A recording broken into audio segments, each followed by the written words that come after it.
আমরা একটু কাঞ্চিতে এসেছিলাম, কাঞ্চি ধামে মানে একটু কাজ ছিল, এখানে ডাকুয়ার মধ্যে যাচ্ছি। তো এখানে একজন মানে বোমের সাথে দেখা, মানে দাদা, ঠিক আছে, যাচ্ছে। কোথা থেকে?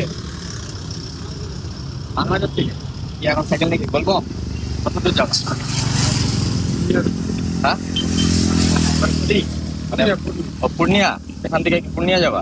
ওখান থেকে তারপরে আবার বাবাধাম, তারপরে বাবাধাম যাওয়া আসা করো। 3 বছর সাইকেল নিয়ে। বাহ, খুব মানে একদম অ্যাপ্রিসিয়েট করার ব্যাপার আছে এখানে দাদাকে।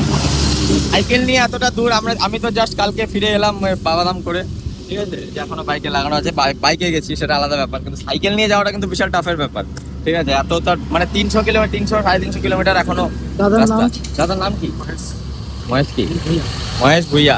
তো তোমরা অনেকে হয়তো দেখবে দাদাকে যেতে এখান থেকে, ঠিক আছে। যে রাস্তাঘাটে যদি দেখো দাদাকে কোনোভাবে সাপোর্ট করো, ঠিক আছে। আমি এখন আমার তরফ থেকে হালকা কিছু একটা দাদা রাখো, ঠিক আছে। রাস্তাঘাটে কোনো রকম গেলে কোনো অসুবিধা হলে করবো, ঠিক আছে। তোমরাও যতটুকু পারো তোমরা দাদার সাথে একটু কোঅপারেট করবে, ঠিক আছে দাদা। ভালো করে যাও, বলবাম হর হর মহাদেব, হর হর মহাদেব, হর হর মহাদেব। এই যে তন্ময় আছে আমার সাথে, ঠিক আছে। হর হর মহাদেব, ঠিক আছে। সাবধানে যাবা, একদম আস্তে করে। বিহারের রাস্তায় ওখানে একটু বাম্পার বেশি আছে, ঠিক আছে, একটু সাবধানে। হ্যাঁ, তুমি তো এখন আজকে পূর্ণিয়া স্টে করবে, ঠিক আছে। আরামসে আরামসে, ঠিক আছে, ঠিক। চলো আগে আমাদের সাথে কথা বলার জন্য থ্যাংক ইউ তোমাকে। যাও, সাবধানে যাও। ঠিক আছে দাদা, আগাও তাহলে তুমি, ঠিক আছে। সাইকেল নিয়ে, সেটাই।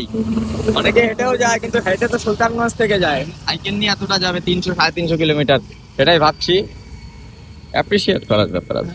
হেঁটে গেলে গাড়িতে ওঠার ব্যবস্থা থাকে, সাইকেল নিয়ে গেলে তো তাহলে সাইকেলই চালাতে। সাইকেলই চালাতে হবে। হেঁটে গেলে অনেক সময় প্রবলেম হলে অনেক কোনো ইয়ে থাকে, কিন্তু এই সাইকেল তো বাইকের রুট দিয়ে যেতে হবে। পসিবল, কারণ হর হর মহাদেব। হর হর মহাদেব, সেটাই। মহাদেবের কৃপা থাকলে সব হবে। চলো তোমরা সাপোর্ট করো দাদাকে, হ্যাঁ, চলো টাটা।